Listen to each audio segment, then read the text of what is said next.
मैं इनको प्रेम करूं ये मेरी पर्सनल चॉइस है, लेकिन ये मुझे प्रेम करें ये मेरे लिए सौभाग्य की बात है। जैसा आप देख पा रहे हैं ये है प्राकृतिक जई, नेचुरल ओट्स इसको बोल सकते हैं। कि हम जितने अधिक से अधिक हो सके उतने अधिक से अधिक हम पौधे लगाएं जिसमें फलदार वृक्ष हों, जिसमें औषधीय पौधे हों, फूलों के पौधे हों। और ये जो प्लेटफार्म आप देख रहे हैं ये बनाने का पर्पज़ ये है कि यहाँ पर कुछ सांस्कृतिक कार्यक्रम हो, कुछ संगीत वगैरह के कार्यक्रम हो, भजन संध्या के कार्यक्रम हो। जैसा कि मैं कह रहा था कि प्राकृतिक कृषि या पारंपरिक कृषि जिसके बारे में हम बात कर रहे थे, अभी चर्चा कर रहे थे, उसमें सबसे महत्वपूर्ण भूमिका जो है वो देसी गायों की है। और ये बात भी मैंने जब मैं घूम रहा था, ट्रैवल कर रहा था पूरे देश में, तभी मुझे इस बात की जानकारी हुई कि जो लोग भी प्राकृतिक कृषि से जुड़े हुए हैं, जो लोग भी पारंपरिक खेती कर रहे हैं, वो सब देसी गौ पालन करते हैं। और ये उन्होंने ही मुझे बताया कि ये हमेशा से उनके यहाँ पर गाय हमेशा से है, हमेशा से मतलब कई पीढ़ियों से वो गाय रखे हुए हैं और उनके परिवार का हिस्सा है गाय। और कुछ लोगों को मैं जानता हूँ, पर्सनली भी जानता हूँ, और मैंने उनके यहाँ जाकर भी देखा।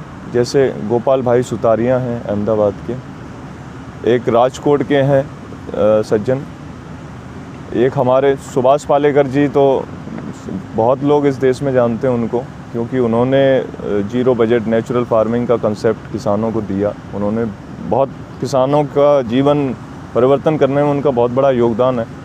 वैज्ञानिक होने के नाते से वो जितना योगदान दे सकते हैं कृषि को, मुझे लगता है कि वो बहुत ही सराहनीय काम कर रहे हैं। तो आप अभी देख सकते हैं कि मैं इनको प्रेम करूं ये मेरी पर्सनल चॉइस है, लेकिन ये मुझे प्रेम करें ये मेरे लिए सौभाग्य की बात है ना।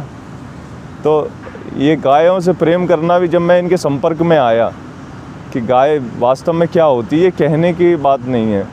ये और भी पशु होते हैं, सब पशु की अपनी विशेषताएं हैं, लेकिन जो गाय हैं अपनी देसी गाय, ये वास्तव में इनके अंदर ममत्व इतना ज़्यादा है, मदरहुड इतनी ज़्यादा होती है इनके अंदर कि ये आपकी सारी स्ट्रेस को, सारी चिंताओं को, सारी तकलीफ़ों को एकदम से न्यूट्रल कर देते हैं।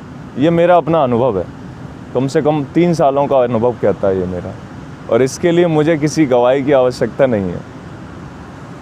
और इसके अलावा ये तो मेरे पर्सनल प्रेम की बात हो गई, इसके अलावा खेती में इनका सबसे महत्वपूर्ण योगदान है। मैं कहूँगा कि जैसा आपने मेरा फार्म देखा होगा, तो ये फार्म भी एकदम कंकरीली मिट्टी की भूमि थी, ये बंजर भूमि जिसको बोलते हैं, या इनऑर्गेनिक सॉइल जिसको बोलते हैं, जिसमें जीवाश्म की मात्रा लगभग 0 ही होती है। तो ये ऐसी मिट्टी थी, और इन्हीं गायों की वजह से ये जो खेती आप देख पा रहे हैं सिर्फ इन्हीं के योगदान से है। इन्हीं गायों का गोबर और गौमूत्र का उपयोग करके हम विभिन्न प्रकार के प्राकृतिक खाद और कीट नियंत्रक यहाँ तैयार करते हैं। जैसा डॉक्टर सुभाष पालेकर जी ने नाम दिए हैं उनको, जीवामृत, घन जीवामृत, अग्नेयास्त्र, नीमास्त्र इत्यादि, वो सब हम यहीं तैयार करते हैं और उसका खेतियों में उपयोग करते हैं। उसी की वजह से ये खेती हो रही है। हम अपने बाउंड्री के बाहर से, अपने खेत के बाहर से ना 1 रुपये का कभी कोई कीट नियंत्रक खरीदते हैं, ना कोई हम खाद खरीदते हैं। सेवा फार्म्स पिछले 2 से 3 साल लगभग हो गए इसको कार्यरत हैं हम लोग, और हमने यहाँ पे सबसे पहला काम जो किया है, क्योंकि प्राकृतिक खेती की जब हम बात करते हैं तो उसमें सबसे एक ज़रूरी चीज़ होती है देसी बीज। देसी बीज ही प्राकृतिक खेती में कामयाब है, ऐसा हम कह सकते हैं।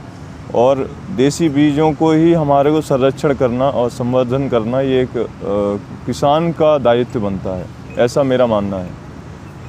तो जब मैंने प्राकृतिक खेती शुरू की तो मुझे सबसे पहली जो समस्या आई वो देसी बीजों को ढूंढने में आई, क्योंकि खेती तो करना चाहते हैं बहुत सारे किसान, अभी जो हमको सुन रहे हैं वो भी खेती करना चाहते हैं, लेकिन देसी बीजों की उपलब्धता नहीं है किसानों के पास में। तो मैंने विचार किया कि सबसे पहले अपने फार्म में मैं देसी बीजों का ही संरक्षण करूँगा। तो मैं काफ़ी जगहों से, किसानों से, जिनके पास में देसी बीज जहाँ जहाँ उपलब्ध हैं, थोड़ी थोड़ी मात्रा में बीज लेकर के आया और मैंने अपने यहाँ पर उसका संवर्धन किया और संरक्षण कर रहा हूँ मैं।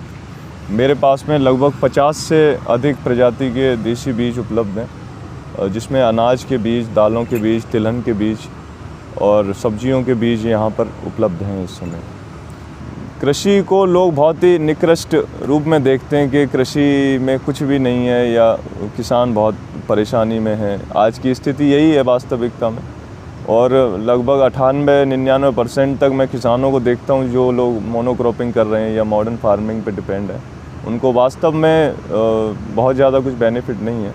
लेकिन अगर हम पारंपरिक कृषि की बात करें तो आज भी इससे बेहतर आर्थिक ज़रूरतों को पूरा करने के लिए या अपनी लाइफ स्टाइल को जीने के लिए, जो जैसे जीना चाहे उसके लिए, इससे बेहतर विकल्प दूसरा कोई नहीं है।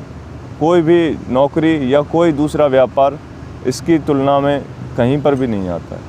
कृषि सबसे उत्तम माध्यम है जीवन जीने का। फिरोजाबाद जनपद के युवाओं के लिए एवं सभी ब्रज क्षेत्र के युवाओं के लिए एक खास संदेश है सेवा फार्म्स की ओर से कि जो भी युवा पढ़े लिखे युवक युवतियाँ जो भी जॉब की तलाश में हैं अपने लोकल में, अपने क्षेत्र में, उनको हम ट्रेनिंग देंगे यहाँ पर सभी युवाओं को।